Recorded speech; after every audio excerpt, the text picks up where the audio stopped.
just as people are coming back. I think it's really interesting for me, that notion around psychoeducation versus experience. And I think there's sometimes this sense of wanting mindfulness to be a process of discovery, which maybe an experiential discovery method is okay for people who've got an existing set of resources to help them self-soothe, to steady in the face of what's difficult. But sometimes I think having information is really important for people, and that might allow people to come out of states of overwhelm, of kind of strong stress reactions, that then make it accessible for them to have an experience of mindfulness. Rather than, the thing that worries me is when people are experiencing a practice presented as mindfulness, but they're going into their alarm, their panic, their cut off, their shutdown, is that what may be happening is reinforcement of existing patterns that get people through, their protective patterns that have kind of got them through to this point. But are we wanting mindfulness to be yet another experience where they're having to engage things that help them get through what feels too much, doesn't feel safe? Or do we want this experience to be something where, yeah, actually safety's kind of at the heart of this? Yeah, so I really like what's been said there. It's not a cure for all. So someone, I wasn't sure if that was random sound or someone was coming in at that point. Please do come back in if that wasn't, if I'd muted you, but it sounded random. Okay, so what I was going to kind of invite, if you wish to, this is kind of assuming, if I was working with people, that there have been opportunities to work with other anchors, if those haven't been so, have been okay, but offering people the opportunity to start to focus in on the breath, if that's something they want to do. And I'm going to bring quite a few of these together. I would be having an inquiry process between each chunk of this in reality, but I just wanted to kind of give you a sense of how we can maybe bring elements of more embodied awareness in kind of an incremental sort of way. And I'm not saying this is a particular starting point that should happen. It's just one of the ways in that I find quite interesting and often helpful. So initially, if you want to find a comfortable position, I'd like to invite you shortly to be making some movements with your feet and your hands. And the movement I'd like you to make, if you're willing, with your feet, and if that's comfortable to do so, or just one foot if one's not feeling so good, or you can always swap in your hands if you prefer while we're doing feet, if that's better for you. But with your feet is just to be lifting, my hands are currently being feet, lifting your feet up, your toes up, and then putting them back down. So we're just going to bring some movement into the feet. And after that, to make some movements with the hands, I'm going to suggest just gently stretching your kind of fingers out. You don't actually have to lift them up like that. I'm just putting them on camera so you can see what I'm doing. And I'll kind of loop through those particular kind of movements and kind of weave in some invitations really about how we could be noticing what's happening as we do that. So initially, maybe just kind of taking this for a test drive, just getting a feel of what it's like to have your feet kind of in contact in some way with the floor, if that's comfortable, an awareness of how you're sitting in the chair, choosing whether you want to have your eyes open or closed, knowing you can change that anytime, opening and closing whenever you want, knowing you can move at any point. And if your body's kind of a bit, I don't know, fidgety, that's fine too. You don't have to have a still body for this. You can be just kind of noticing what it's like just to be sitting how you'd kind of normally be sitting, or how sitting's happening for you right now.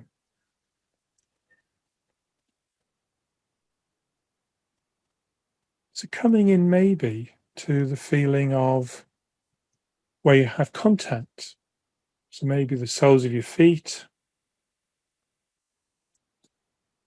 maybe your sitting bones, maybe the back of your chair if you've got a chair supporting you, maybe the feeling of your hands, however they're positioned. And if you're holding something, then just noticing what you're holding. It's that sense of what's here right now. And if any of that kind of feels kind of neutral, okay, to be noticing like the feeling of your feet in contact with the floor or your hands, the feeling of sitting bones, maybe just lingering there a moment. And if your attention wanders off, coming back to that place, you're feeling some sense of contact.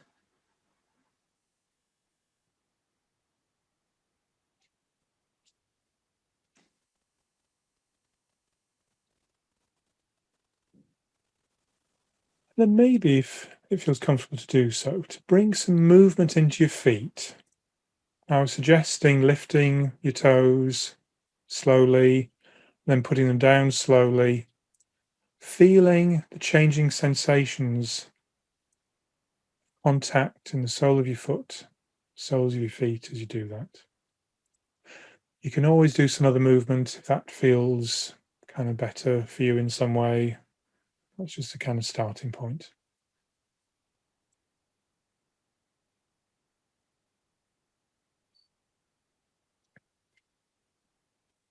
I'm just noticing what that's like to have that movement in the center of your attention, whatever rate, rhythm is comfortable for you. Lifting, maybe pausing a little as you lift, then having lifted, lowering your feet back down again. Possibly pausing and then lifting them up. Again, coming back to sensations of movement there. If you find your attention's wandered off somewhere else, as it probably will. Maybe seeing what it's like to bring the rhythm of your breathing into the mix. Maybe as you're lifting your feet, you could see what it's like to connect that to breathing in. Maybe there's a little bit of a pause between the breaths, and as you're breathing out, letting the feet kind of loosen, let go of the feet into the floor, letting them rest into the floor as you're breathing out. And then as soon as you want to, breathing in again, holding for a moment, maybe if that's comfortable, and then releasing in your own rate, your own rhythm, just playing around with that. What's it like to have your feet moving in time with your breath? Noticing the changing sensations there in your feet as you lift, hold for a moment maybe, and lower.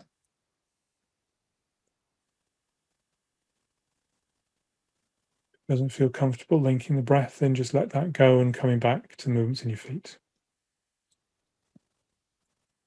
And then got a bit of a feel for that. Then moving your attention, if you're comfortable, to your hands. And maybe just noticing the sensations present with your hands, kind of wherever they're resting. Again, if there's kind of little fidgets, movements in the hands, it's absolutely fine. Just kind of noticing the sensations present in your hands right now. And coming back to those sensations when you find your attention's wandered off.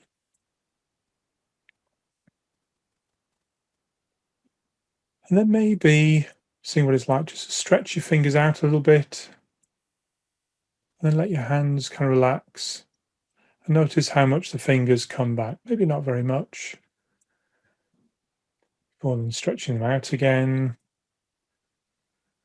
Letting them go. They could just be resting on your lap or even holding an object. It could be a big movement or a little movement. Whatever's comfortable for you. Just noticing changing sensations in your hands as you make that movement. And coming back to those sensations if you find your attention's wandered off. And kind of giving that a test drive, seeing what it's like to do that. There's no right or wrong way to do this. And experiment, change how you're moving your hands if another movement feels like it would fit better.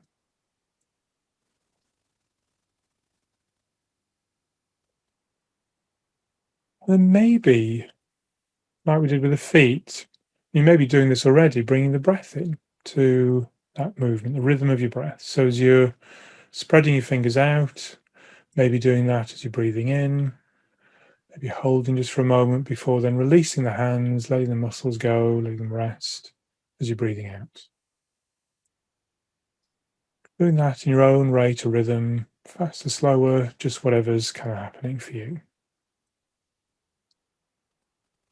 Just noticing what it's like to have your attention on your hands, so that rhythm's going in the background.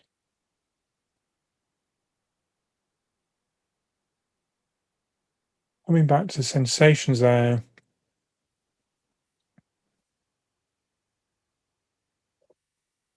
you find your attention has wandered off.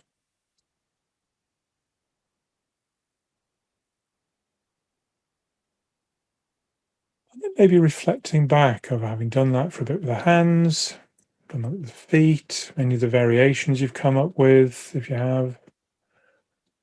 Just playing around with that in your kind of own way, just seeing if any of that sort of felt okay, comfortable, fitted in some way, just giving that another bit of a go, some movement in time, maybe with the breathing, if that feels helpful.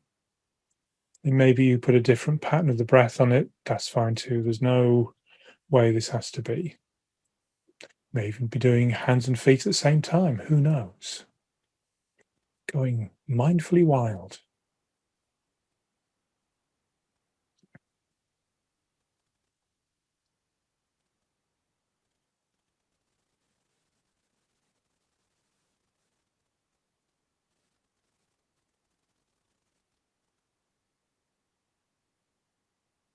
Whatever you are doing, just bringing what you're physically sensing in your hands, your feet, or both, some way into the center of your attention. So when you find your attention wanders off, what's it like to bring your attention back, focusing in on those physical sensations, contact and movement, and whatever else comes with those. It's kind of okay to notice.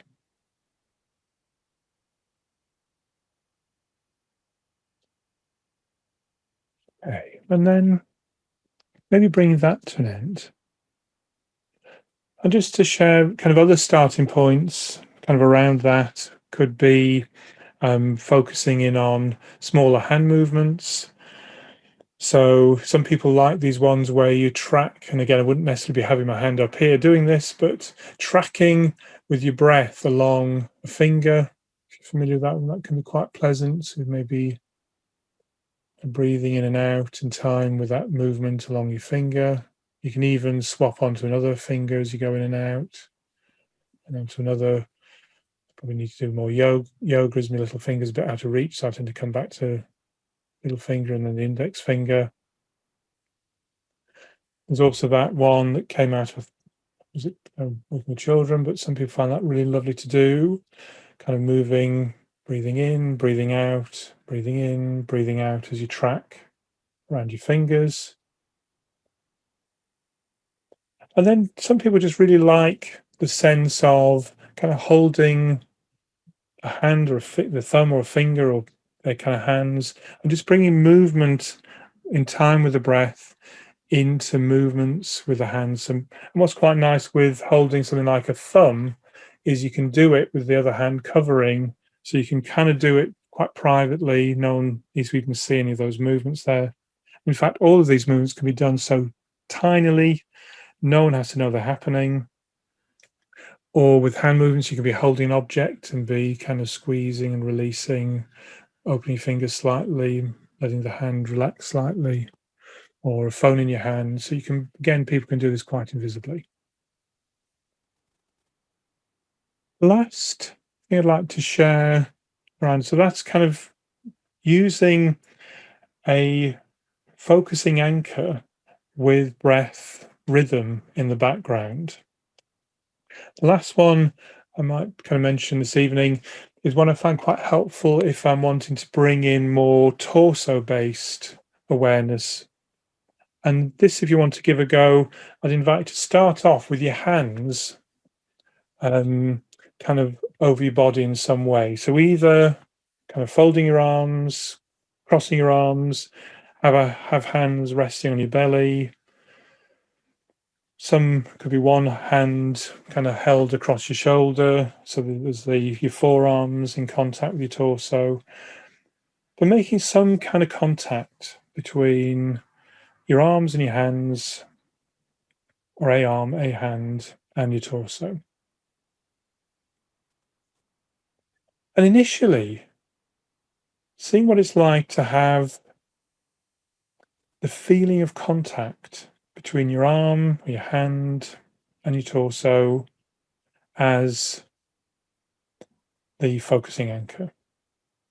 You can, if during again, you can actually do these more kind of higher hugs as well. I should have mentioned that. You could have one hand on a shoulder, both hands. It could be quite pleasant as well. So all kinds of ways of doing this. But coming into awareness of that contact between your arm, hand, and torso. If that's happening, doing something else if this doesn't feel right for you.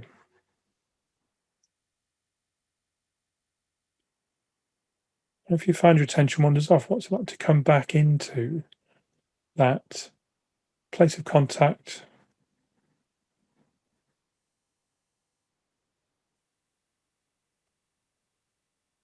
As you focus in, noticing what else is there to be noticed. Maybe there's temperature, cool or warm. Maybe there's a feeling of kind of texture.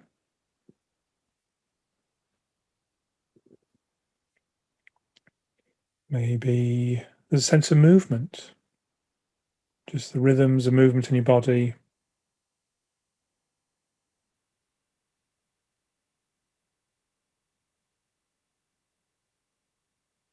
As you focus in maybe on that sense of movement, if that's comfortable to do so, maybe feeling how as your arm or hand moves in time with your body moving.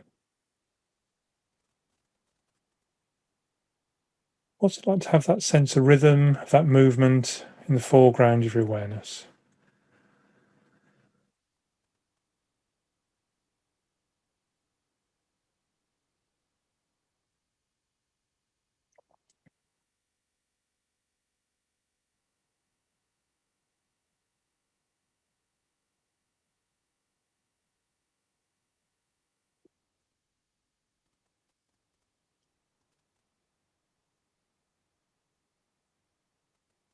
And then you could, if you wish, take your arm or hand away and just see what it's like to stay with the feeling of movement.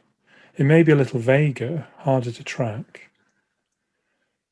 What's that like to bring the feeling of movement in your body? Maybe feelings of lifting or lowering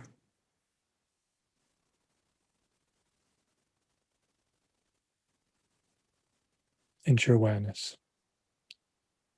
Focusing on where you can feel those specific movements.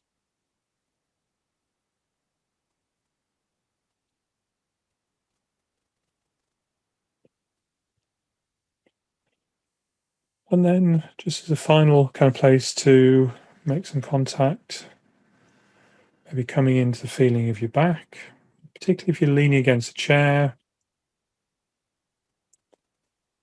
noticing sensations of contact there.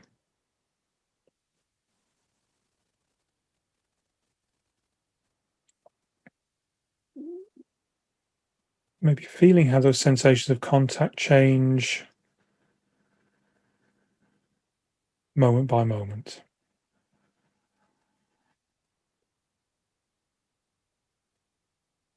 Just because of time, I'm just dipping into that one briefly. And finally, just the nostrils, maybe just noticing the nostrils, sensations there of movement of air.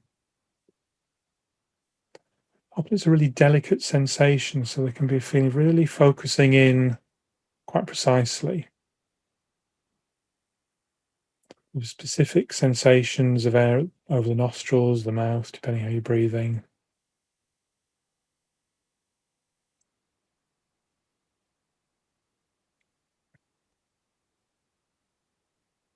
And again, just leaving that just because of the time we have. And then just bring that whole thing to an end, maybe just your ways of kind of connecting more actively to what's around you, moving, shifting, looking around, listening to sounds, whatever that might be.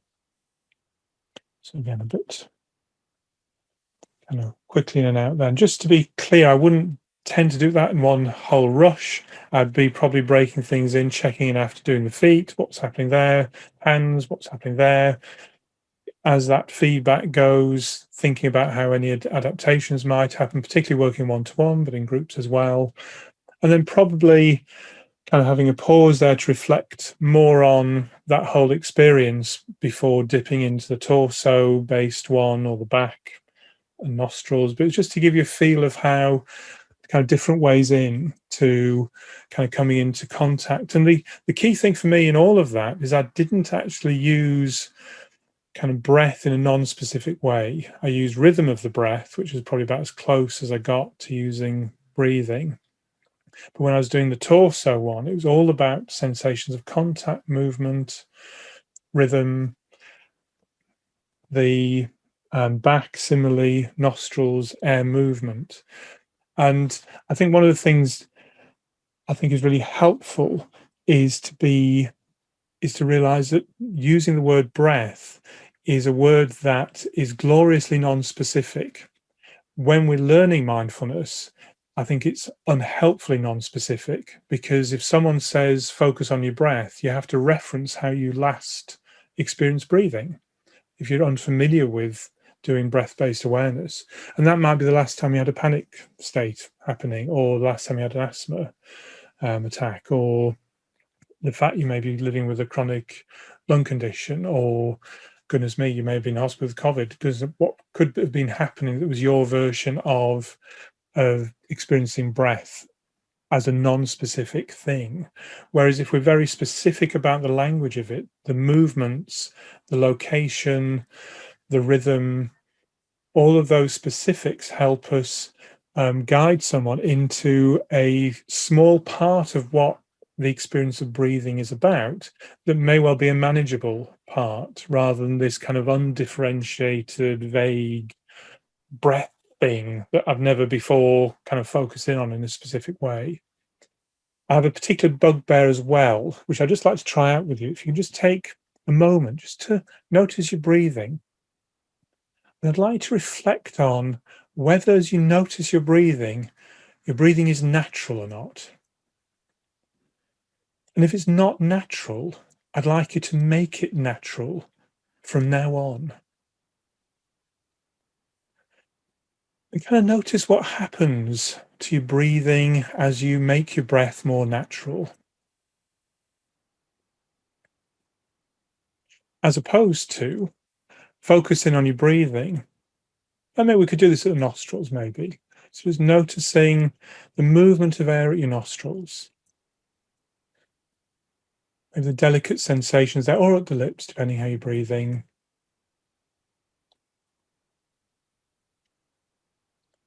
And just however you're breathing, whatever's happening right now, whatever rate, whatever rhythm, just notice the sensations of the air moving at your nostrils.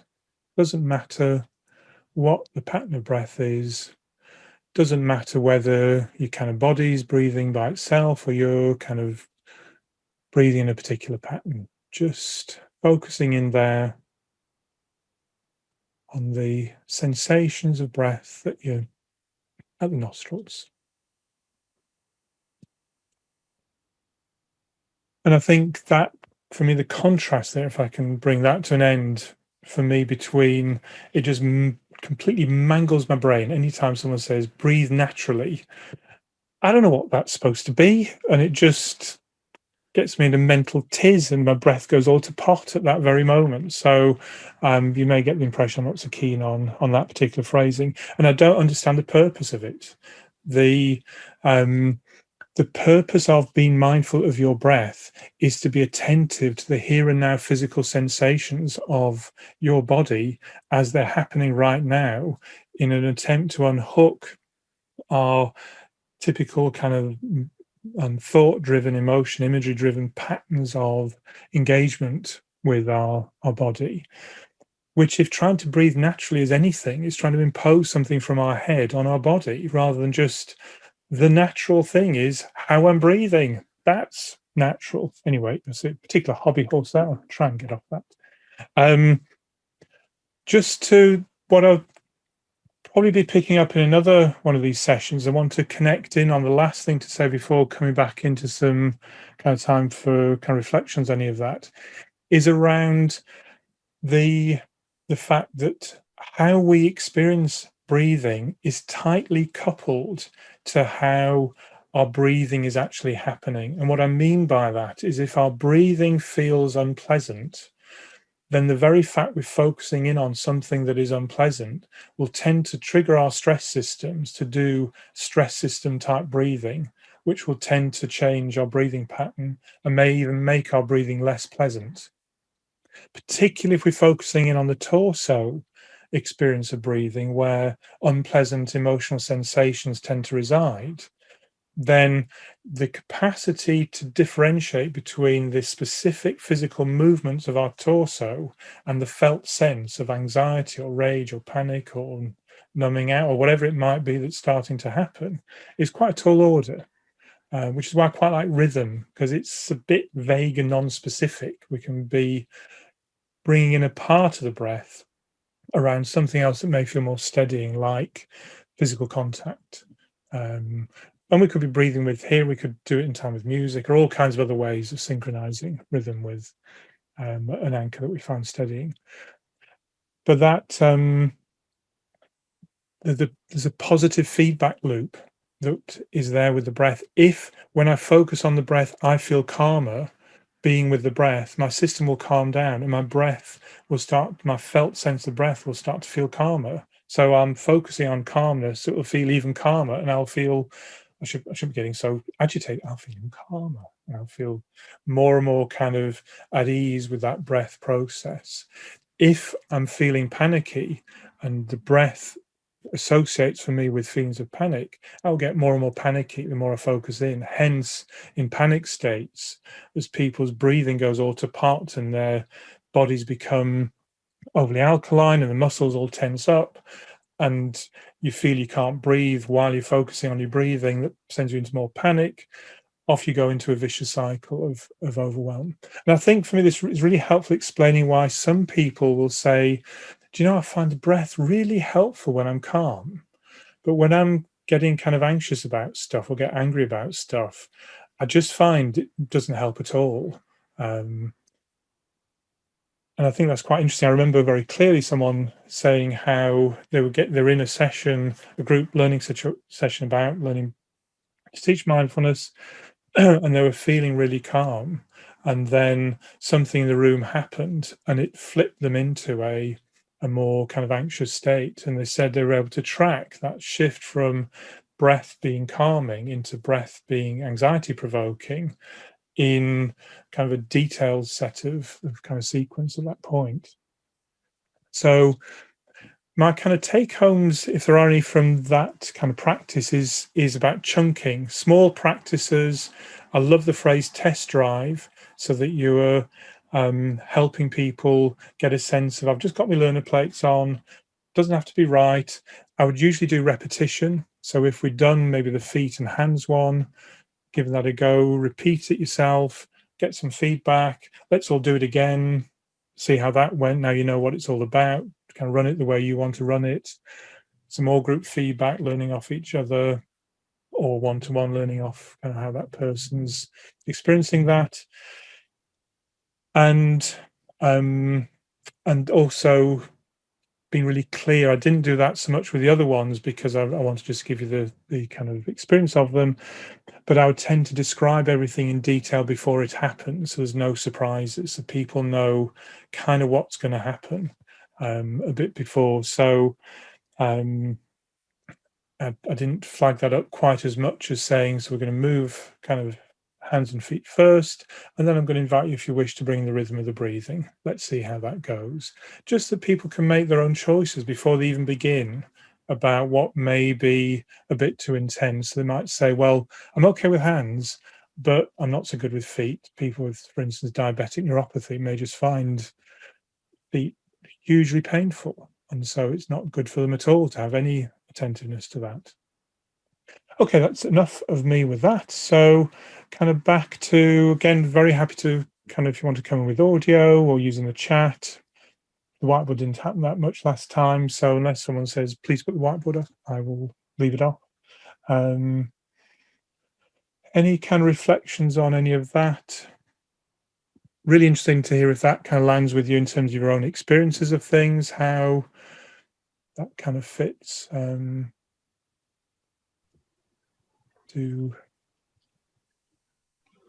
can I ask a question? Yeah, please. I think it's really interesting to realize that, especially with the rhythm and the introduction of the breath with the rhythm, I can see how that'd be really effective. And I know some people do quite like the breathing meditation, because they can quite easily focus on the breath and feel very calmed by it. So is it best really to give to give quite a variety of options to people? Would you say that you would never sort of offer the breathing meditation? Would you always sort of like offer the rhythm and the movement? I think that's a really good question. Thanks, Lynn. I absolutely agree. For some people, breath from the first get-go is their kind of go-to mindfulness practice, focusing anchor. So I would be wanting to introduce that as a possibility quite early on. But for me, the difference between breathing and looking and listening is the degree of coupling, which I could have mentioned before, between that positive feedback loop. When we look at things, what's happening emotionally changes how we physiologically process what we're seeing. Our eyes twitch more or less, our color perceptions change, all that kind of stuff can go on. And with listening, the tension in our eardrums even changes depending on our emotional state, so we'll hear things in different ways. So there is some feedback, but it's not so dynamic and all-encompassing as the feedback we get from the breath. I think you get some sense of that. We can function maybe in a more limited way, but if we lose our sight, lose our hearing, lose our sense of touch, we can still function. Lose your breath, not good. That our whole kind of physiology comes in to breathing. So even when we're kind of slightly more or less, our physiological state through the breath is changing the pH balance of the body, and all our kind of what are called the unmyelinated fibers in our whole system will function differently in an acid environment compared to a slightly more alkaline environment. So our felt sense will be different. So the breath has the potential to be hugely meaningful in terms of that feedback. But if it's not right for us, it's then something that can be quickly overwhelming. So I would tend to do kind of dipping into looking, dipping into listening, dipping into contact points, very briefly, find out what those are like as anchors. Then let's have a go, and I tend to frame it as other kind of, we've done contact points. Let's see what it's like to bring a sense of the rhythm of the breath in with those contact points of sensations, see how that goes. And then having done a number of different experiences of focusing anchors, and what's lovely in a group situation is how some people say, oh, I just love listening. And other people, what? I couldn't stand listening. It was looking for me was my thing, or the feeling of the feet, or that's their thing. And it's lovely, that sense of I've had people realize different people function different ways, which gives you confidence as someone new to this. I'm going to discover my way of doing this rather than it having to be a particular way. So I like to bring it in, because for some people they say, oh, forget all those other anchors, breaths for me. But someone else might be saying, it's so vague. Someone who's learned to be really cut off or shut down, the breath may be so distant And when it does start to come in, maybe so triggering because it's maybe coming in with feelings of kind of panic or rage or all sorts of strong emotions, that it may not feel a stable place to notice at all. So it goes back to that initial slide of what do you use as the focusing anchor to kind of get familiar with mindfulness, then to steady yourself, and then to start be the one that helps you kind of grow your sense of resilience. And maybe the breath is the one for you, but maybe breath is the one that for you is your kind of place of going into alarm or cut off when you dip into it and you have to come back to another anchor, because that's kind of where you're at.